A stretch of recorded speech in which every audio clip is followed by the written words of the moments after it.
I have a dream that one day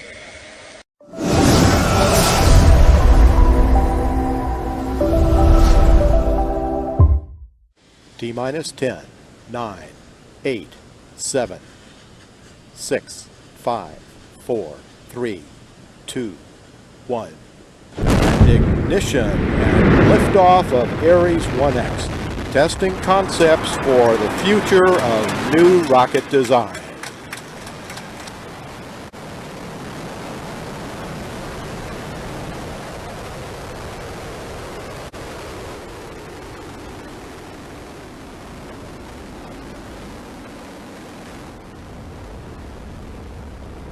Hi there everyone, welcome to this lesson on certs. In this introduction, we want to look at the notation used for certs, then also the definition of a cert, the relationship between certs and exponents, the cert laws, and simplifying basic certs.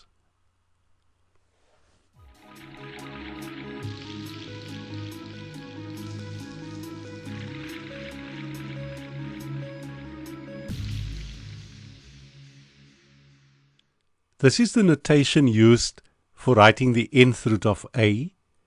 N is called the degree, a is called the radicand, and the entire symbol is called the cert or radical. To take some examples, we can have the square root of a, which is a cert of degree 2, the cube root of a, which has degree 3, the fourth root of a, which has degree 4, the fifth root of a, which has degree 5, and so forth.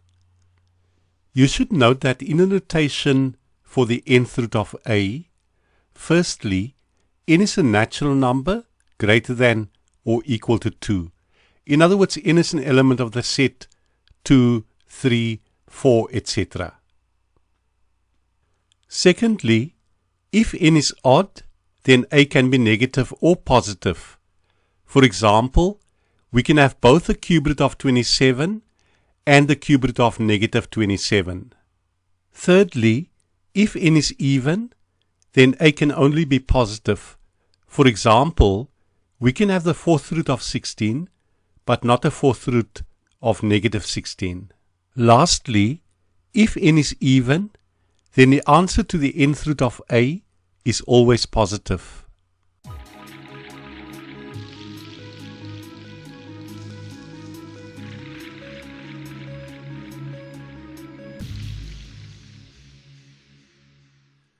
Let's look at the definition of the nth root of a. The nth root of a is a number which, when multiplied by itself n times, gives a. For example, the square root of 16 is 4, since 4 multiplied by itself twice gives 16.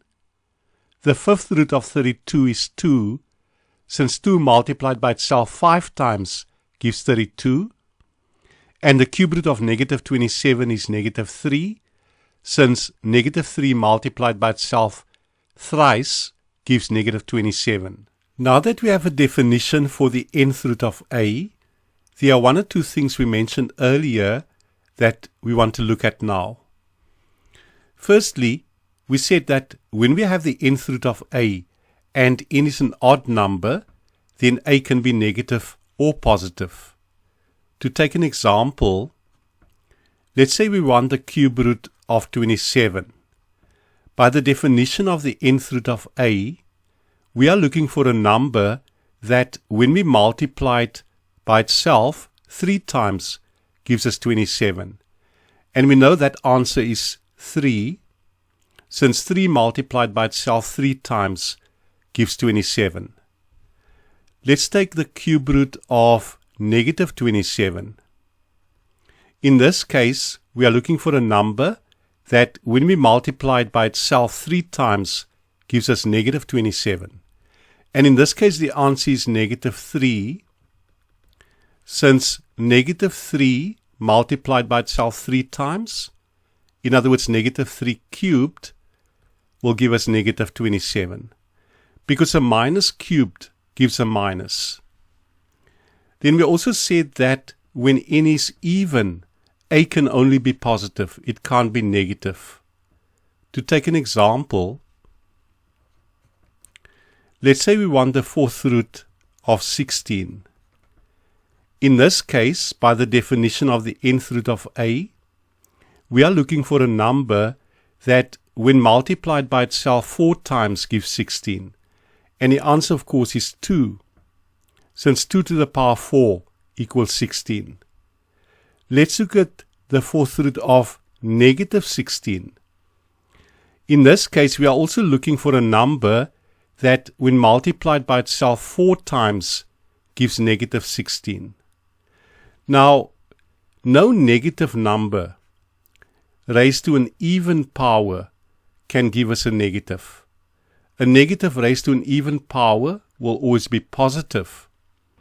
So we can't find a number that, when multiplied by itself 4 times, will give us negative 16. So the fourth root of negative 16 is non-real, or it doesn't exist. Then we also mentioned that in the nth root of a, where n is an even number, the answer is always going to be positive. Let's investigate this a little bit more closely. Let's once again take the fourth root of 16. Now, we are looking for a number that, when multiplied by itself 4 times, gives 16. Now, we know that both negative 2 to the 4 and positive 2 to the 4, both of these will give us 16. However, the answer to the fourth root of 16 will only be positive 2. Now, the question is, why is that? Unfortunately, we can't discuss the reason at this point. You will only learn why we're only going to take positive 2 as an answer when you do higher levels of maths.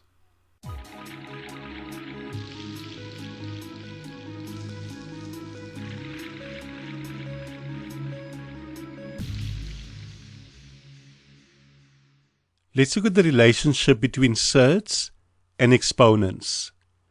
We know that the nth root of a is a number which, when multiplied by itself n times, gives a. So a to the 1 over n multiplied by itself n times will give, by the definition of an exponent, a to the 1 over n all to the n. Then, applying the laws of exponents, we can multiply the powers. So we have a to the 1 over n times n. The n's cancel, and we have a. So a to the 1 over n multiplied by itself n times will give us a. And hence the nth root of a is equal to a to the 1 over n. Let's look at the basic application of this rule by looking at this example. It says simplify 27 to the power of 1 over 3. Now, we know that the rule says a to the 1 over n is the nth root of a. So we can use this in simplifying 27 to the 1 over 3. So 27 to the 1 over 3 we can write as the cube root of 27 using this rule. And by the definition of the cube root of 27, in other words, by the nth root of a, we know that we are looking for a number that, when multiplied by itself 3 times, gives 27. And of course, the answer is 3. Now, we could also have used the laws of exponents to simplify 27 to the 1 over 3 with. We could have found prime factors of 27. We know that 27 is 3 cubed. And this is all to the 1 over 3. And then, using the laws of exponents, we could multiply the powers, and the 3's cancel. So we're left with 3 to the 1, or 3. So we saw that the nth root of a is the same as a to the 1 over n. To take some examples, the square root of a is the same as a to the 1 over 2, and the cube root of a is the same as a to the 1 over 3. Let's see what happens when we replace a in the top equation with a to the m. According to this rule, we'll get a to the m all to the 1 over n, and then multiplying the powers by the laws of exponents, we get a to the m over n.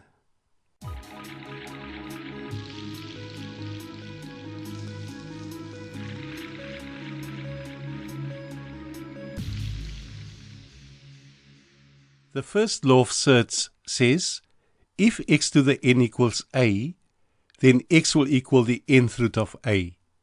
To take some examples, if x to the 4 equals 16, then x will equal plus or minus the 4th root of 16, which is plus or minus 2. We have a plus or minus answer in this case because the power on the left-hand side, namely 4, is an even number. Let's take another example. If x cubed equals 64, then x will equal the cube root of 64, which of course is 4. In this case, we don't have a plus or minus answer, since the power of 3 on the left-hand side is an odd number. Let's look at the proof of the first law of Certs, and it says, if x to the n equals a, then x will equal the nth root of a. This is a fairly simple proof, and we start with what's given. We know that x to the n equals a, and then we simply raise both sides of this equation to the power of 1 over n. Then on the left-hand side, we multiply out the powers, so n times 1 over n, and the n's cancel. So we're left with x to the 1, or just x on the left-hand side. On the right-hand side, we have a to the 1 over n, and previously we saw that this is the nth root of a. So we have shown that if x to the n equals a, which is this equation, then x equals the nth root of a, which is what we have over here. Then the second law says, the nth root of a times the nth root of b equals the nth root of a times b. For example, the cube root of 4 times the cube root of 2 equals the cube root of 4 times 2, and this is the cube root of 8, which we know equals 2. So let's look at the proof of the second law. Once again, we can start with the left-hand side. The left-hand side, of course, is the nth root of a times the nth root of b. Now, we're going to rewrite these certs as exponents. So, the nth root of a we can write as a to the 1 over n. And the nth root of b we can write as b to the 1 over n. Of course, here we are using the law or rule that we encountered right at the beginning when we looked at the relationship between certs and exponents, where it said that the nth root of a is a to the 1 over n. Now we use the laws of exponents, and we can write this as a times b all to the 1 over n. And here we're using the exponential law that says a to the m times b to the m equals a times b all to the m. So we're using this law. And now we use this rule again, and we can rewrite this expression as a cert again as the nth root of a times b. And this, of course, equals the right-hand side, as we can see over here. So it's equal to the nth root of a times b. Then coming to the third law, it says that the square root of a times the square root of a equals a. For example, the square root of 3 times the square root of 3 equals 3. So let's have a look at the proof of the third law. We have to prove that the square root of a times the square root of a equals a. Once again, we can start with the left-hand side, which is the square root of a times the square root of a. And then using the second law, we know this is going to be the square root of a times a. So here we're using the rule that says the square root of a times the square root of b is the square root of a times b. And of course, a times a is a squared. So we have the square root of a squared. Now we can use the rule that we did right at the beginning, once again, where we looked at the relationship between surds and exponents. And we can write the square root of a squared as a squared all to the 1 over 2.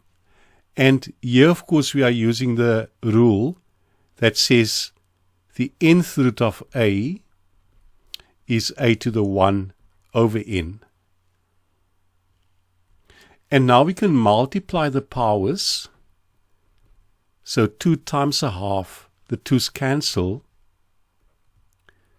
And we're left with a to the 1, or just a, which of course equals the right-hand side. So this equals the right-hand side. And just to note that the exponential law that we used here was a to the m all to the n equals a to the m times n. In this way we multiply 2 by a half. Then the fourth law of Surds says the nth root of a divided by the nth root of b equals the nth root of a over b. For example, the cube root of 54 divided by the cube root of 2 is a cube root of 54 over 2, which is a cube root of 27, and we know that this is equal to 3. So let's look at the proof of theorem 4. So the left-hand side equals, and the nth root of a, we're going to write as a to the 1 over n. The nth root of b will be b to the 1 over n.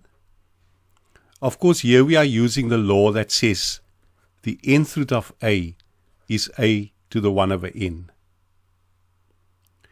Now we're going to use a law of exponents, and the law that we're going to use is a to the m over b to the m equals a over b all to the m.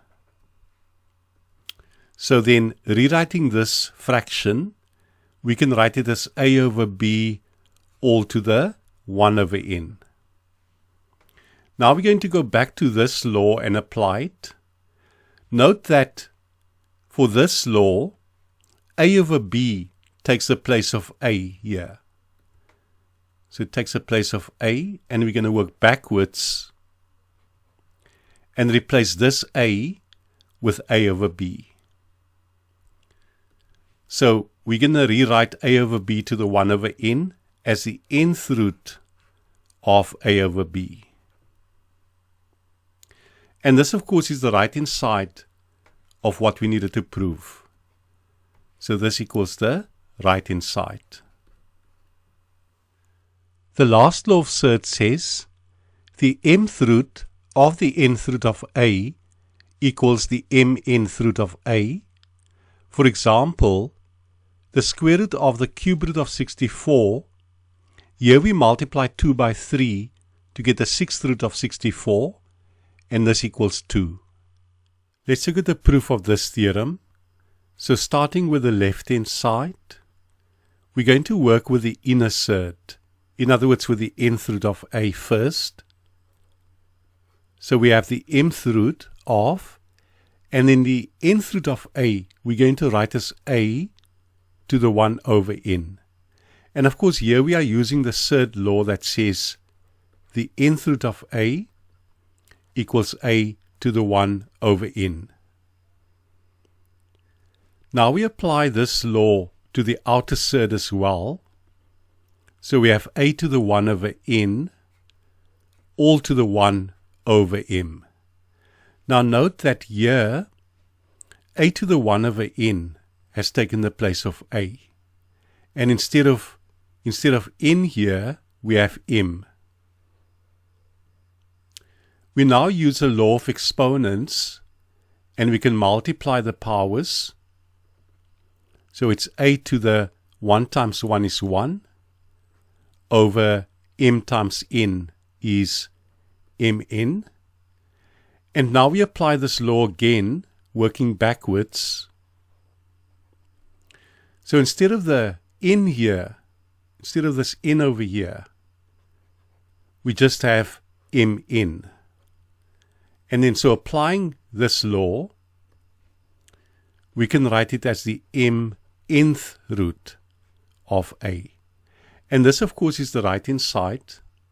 If you go back to the theorem, it's the right-hand side here. So hence we can say that the left-hand side equals the right-hand side. And we have proved the theorem.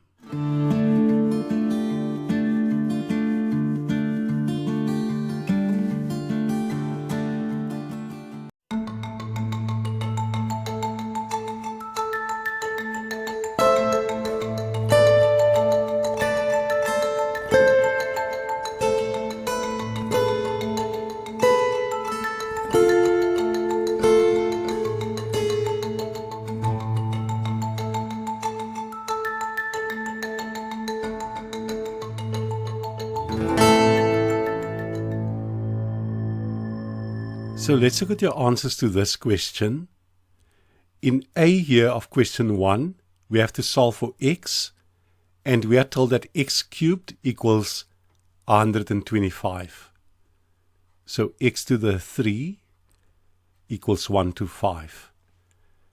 Now we're going to use the first law of Certs that we looked at, and it says if x to the n equals a, then x will equal the nth root of a. So then in this case, x will equal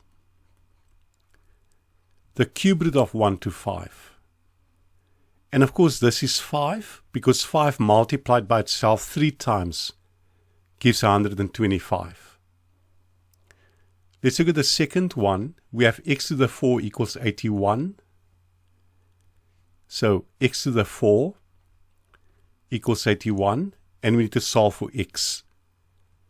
Once again, we can use this law. If x to the n equals a, then x equals the nth root of a. So x will equal the fourth root of 81. But in this case, we need a plus or minus in front of the root, or the surd, because the power on the left-hand side is an even number. And of course, this is going to be plus or minus 3, since plus or minus 3 raised to the power of 4 gives 81. Let's look at the third one. X squared is negative 16. So we have x squared equals negative 16. The power on the left-hand side is even, and no number raised to an even power can give a negative answer. So there's no solution here. Or we can also say that the solution is non-real. So non-real. Let's look at D. X cubed is equal to negative 8. So we have x cubed equals negative 8. And then once again, using this law, we see that x will equal the cube root of negative 8. In this case, we don't have a problem with a negative here, since the power on the left-hand side is odd. And of course, minus 2 raised to the power of 3 gives negative 8. So the answer here is negative 2. Then to answer the second question, these are really the laws of Certs that we looked at. We know that a to the 1 of the n is the nth root of a. A to the m over n is the nth root of a to the m. Then the nth root of a times the nth root of b is the nth root of a times b, or just ab. The square root of a times the square root of a we saw was a. Then the nth root of a over the nth root of b is the nth root of A over B. And then lastly, here we have a surd inside a surd, so we multiply m by n. So then it's the m nth root of A.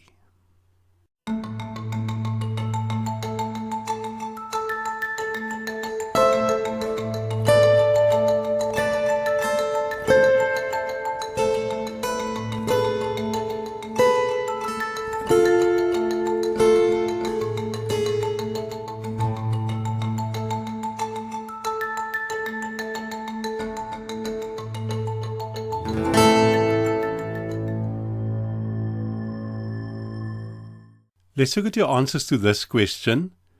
We have to use the laws of surds to evaluate, without a calculator, each of these expressions. So let's look at the first one. We have 64 to the 1 over 3. And we're going to use the first law of surds that we looked at. A to the 1 over n is the same as n, or the nth root rather, of A. So A to the 1 over n is the nth root of A. Using this law then, 64 to the 1 over 3 is a cube root of 64. And we know that this is equal to 4. Because 4 multiplied by itself, or 4 cubed, gives 64. Now note that we could have used the laws of exponents as well. But at this stage we want to stick to the laws of surds. Then in B, we have 8 to the 2/3. So 8 to the 2 over 3. And now we're going to use this law of surds that says A to the m over n is the nth root of A to the m. So applying it here, it's going to be the cube root of 8 squared. 8 squared is 64. So it's a cube root of 64, which you know equals 4. Then going to the third expression here, we have the cube root of 54 times the cube root of 0.5. So the cube root of 54 times the cube root of a half, or 0.5. We know that this is a cube root of 54 times 0.5. And we're using the rule of surds, or the law of surds, that says the nth root of A times the nth root of B is the nth root of A times B. So we have the cube root of 54 times a half is 27. So the cube root of 27. And we know that 3 cubed gives us 27. So the answer is 3. Let's look at D. The square root of 5 times the square root of 5. So square root 5 times square root 5. We know that this is equal to 5 by this law. The square root of A times the square root of A equals A. Then going to E, we have the cube root of 250 divided by the cube root of 2. So the cube root of 250 divided by the cube root of 2. This is going to be the cube root of 250 over 2. And here we are using the surd law, the nth root of A divided by the nth root of B is the nth root of A over B. 250 divided by 2, of course, is 125. So we have the cube root of 125. And we know that 5 cubed gives us 125. Or 5 cubed gives us 125. So the answer here will be 5. Then lastly, F, we have the cube root of the square root of 64. So the cube root of the square root of 64. Of course, we can first find the square root of 64, which is 8, and then find the cube root of it. Alternatively, we can use this law, the nth root of the mth root of a equals the nth root of a. And there's a 2 here associated with a square root that we don't write. So we multiply 3 by 2 to get 6. So it's a 6th root of 64. And 2 to the power 6 gives us 64. So the answer is going to be 2. Once again, I want to reiterate that we could have used the laws of exponents in all of these. But just to show the application of the surd laws, I've stuck to using the surd laws.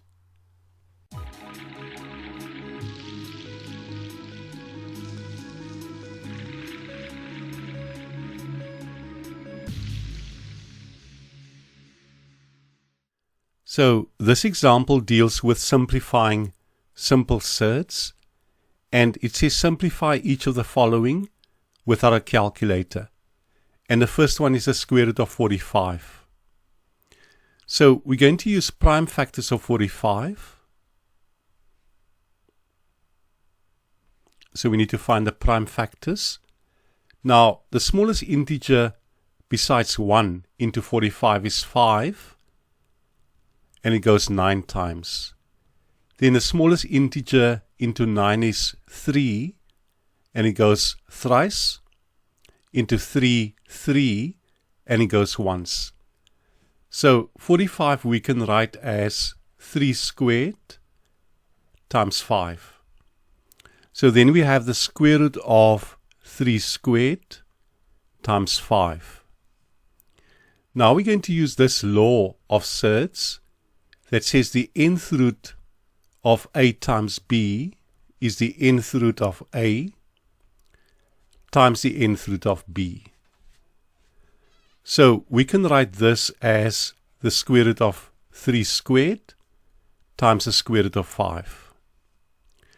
Now, the square root of 3 squared, here we're going to use this law of surds, the nth root of a to the m. So the nth root of a to the m is a to the m over n.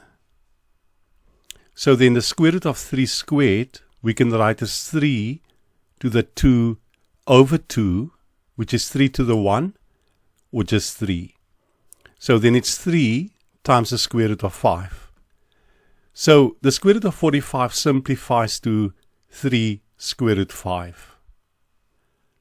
Let's look at b.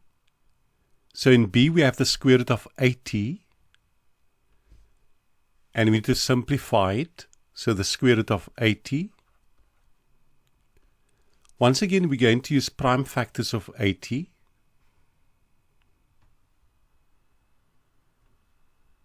We need to find the prime factors here. The smallest number or integer into 80 is 2, and it goes 40 times. Into 42, and it goes 20 times. Into 22, and it goes 10 times. Into 10, 2, and it goes 5 times. Into 5, 5, and it goes once. So then 80 we can write as 2 to the power of 1, 2, 3, 4. So 2 to the 4 times 5.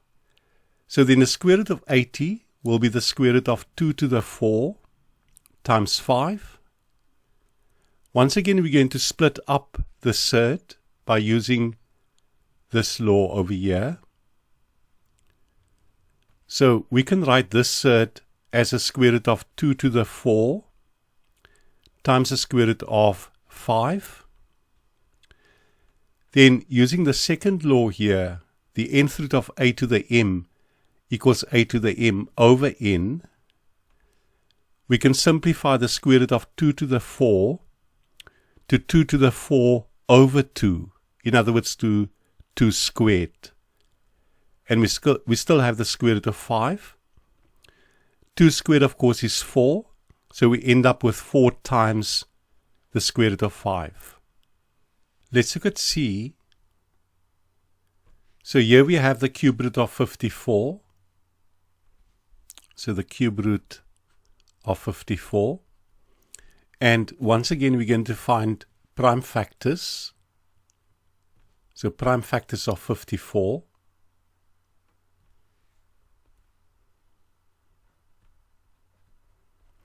The smallest number into 54, or integer into 54, is 2, and it goes 27 times.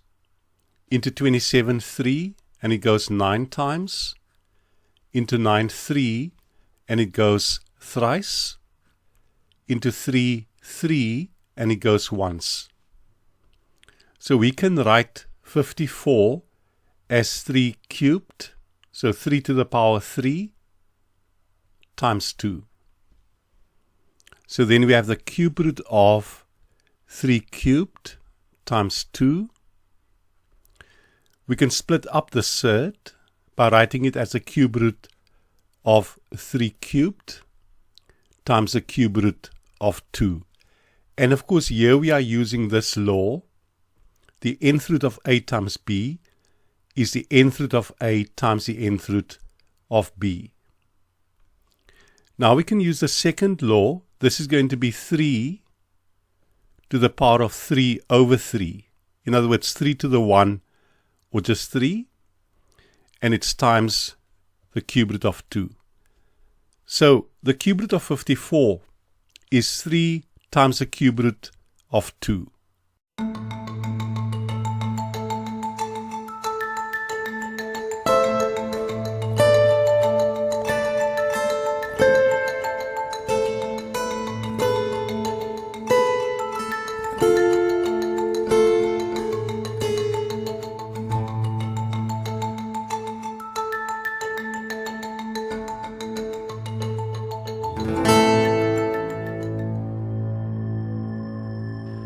Let's look at your answers to this question.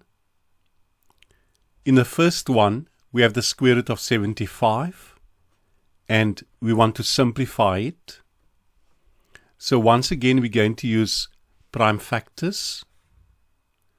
So prime factors of 75. The smallest positive integer into 75 is 3. And it goes 25 times.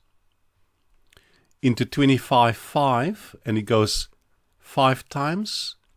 Into 5, 5, and it goes once.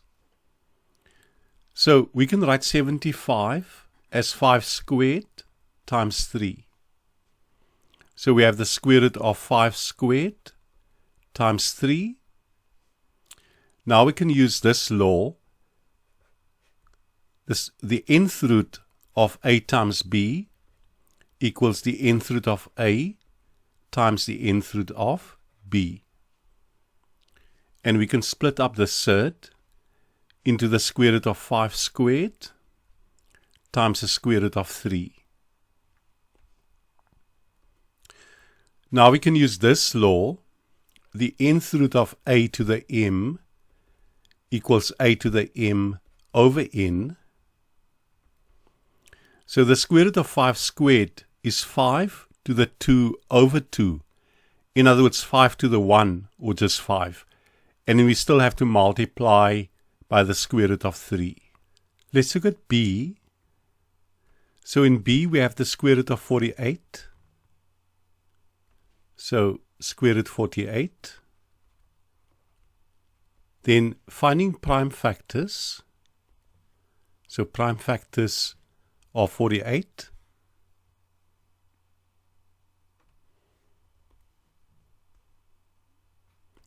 So the smallest integer into 48 is 2, and it goes 24 times. Into 24, 2, and it goes 12 times. Into 12, 2, and it goes 6 times. Into 6, 2, and it goes thrice. Then into 3, 3, and it goes once. So 48 can be written as 2 to the power 4 1, 2, 3, 4. So 2 to the 4 times 3. So the square root of 48 we can write as a square root of 2 to the 4 times 3. And this we can write as a square root of 2 to the 4 times the square root of 3. Now, the square root of 2 to the 4 is 2 to the power of 4 divided by 2. In other words, 2 squared. And of course, 2 squared is 4, so we end up with 4 times the square root of 3.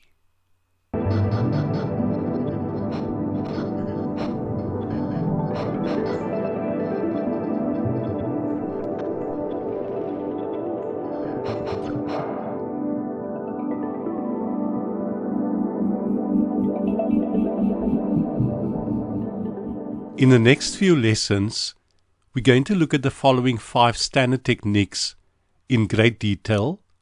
Firstly, simplifying expressions. Secondly, rationalizing the denominator. Thirdly, proving identities. Then number 4, the order of magnitude. And lastly, solving equations.